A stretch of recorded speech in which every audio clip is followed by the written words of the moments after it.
गुरुर्ब्रह्मा गुरुर्विष्णुर्गुरुर्देवो महेश्वरः गुरुः साक्षात् परब्रह्मा तस्मै ശ്രീഗുരവേ നമഃ. ഓം ശ്രീ സായിരാം. ഖാനയിലെ ഒരു ക്രിസ്ത്യൻ പുരോഹിതനാണ് ജെ നഗുറുമ. ഒരിക്കൽ അദ്ദേഹം ഭഗവാൻ ബാബയെ സ്വപ്നം കണ്ടു. പുട്ടപ്പർത്തിയിലേക്ക് വരൂ എന്ന് സ്വപ്നത്തിൽ സ്വാമി അരുളി.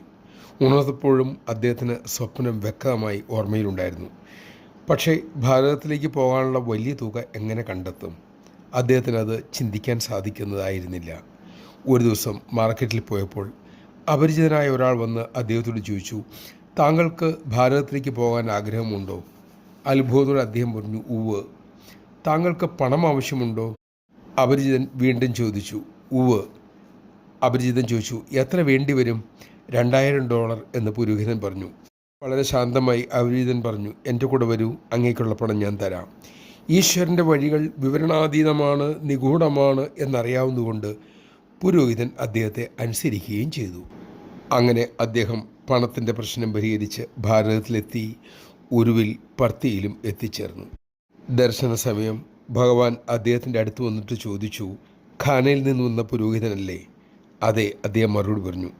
സ്വാമി അദ്ദേഹത്തെ അഭിമുഖമുറിയിലേക്ക് കൊണ്ടുപോയി. മുഖവുര കൂടാതെ തന്നെ സ്വാമി പറഞ്ഞു, താങ്കൾക്ക് യാത്രയ്ക്കുള്ള പണം നൽകിയത് സ്വാമിയാണ്. ജയ് സായിരാം. നമ്മെ പർത്തിയിൽ കൊണ്ടുപോയതും ദർശനം നൽകിയതും സേവ ചെയ്യിക്കുന്നതും എല്ലാം സ്വാമി തന്നെയാണ് എന്ന് തിരിച്ചറിയാൻ നമുക്ക് സാധിക്കട്ടെ. അതുകൊണ്ട് തന്നെ എല്ലാം അവിടുത്തെ ഇച്ഛയ്ക്ക് വിട്ടുകൊടുക്കുവാനും നമുക്ക് സാധിക്കട്ടെ. കാരണം ഈശ്വരേച്ഛ മാത്രമേ നടക്കുകയുള്ളൂ.